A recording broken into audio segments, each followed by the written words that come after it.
Pri predmetu Uvod v računovodstvo študentje spoznajo, da delo računovodij vpliva na številne deležnike, ki s pomočjo računovodskih informacij sprejemajo svoje poslovne odločitve.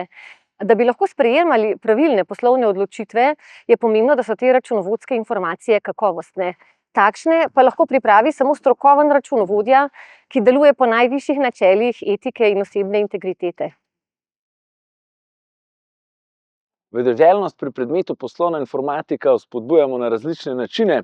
Še najbolj pa študentje pohvalijo različne goste z prakse, ki preko svojih zanimivih primerov spodbujajo zanimanje in vedoželjnost za ta predmet in področje. Se vidimo!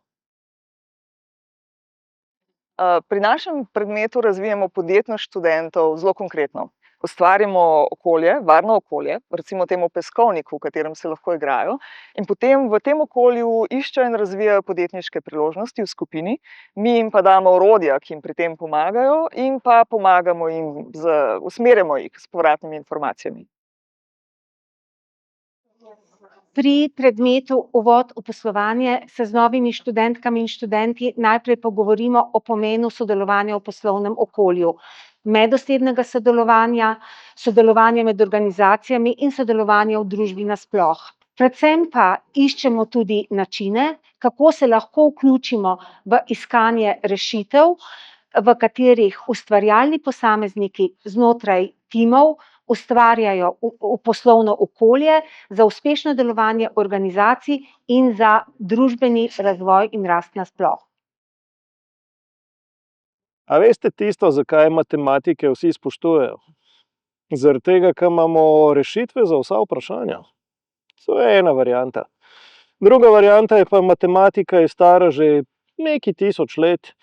V tem času se snov, s katero se bomo mi ubadali, ni prav veliko spremenila.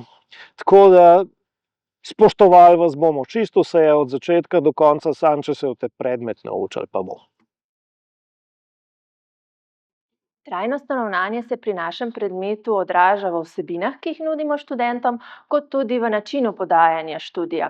Namreč v sodelovanju z našo centralno ekonomsko knjižnico smo pripravili posebno študijsko platformo, reče se ji e-tutor, in tam so študentom zelo enostavno dostopne vsebine, tako knjige, e-članki, kot tudi podcasti s področja trajnostnih ciljev in pa trajnostnega menedžmenta.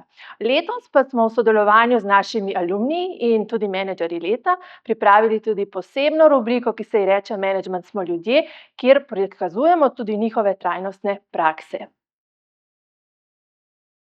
Pri predmetu vam ponudimo različna orodja, znanstveno preverjena seveda, s katerimi lahko izboljšujete medsebojne interakcije. In potem jih vi lahko na ustvarjalen način prilagodite glede na vaše želje, potrebe, trenutno situacijo.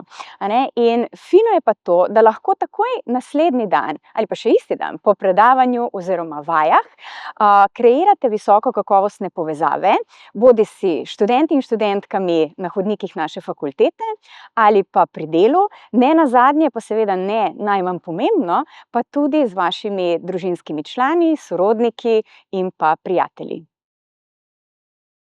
Poslovno okolje postaja vse bolj dinamično in kompleksno, zato odpornost na spremembe je ena ključnih vrednot, ki jo na ekonomski fakulteti razvijamo skozi spodbujanje fleksibilnosti, sposobnosti iskanja rešitev za aktualne izzive in vztrajnosti pri premagovanju ovir in doseganju ciljev. To so hkrati tudi ključne lastnosti vseh tistih, ki želijo v svoji karieri napredovati.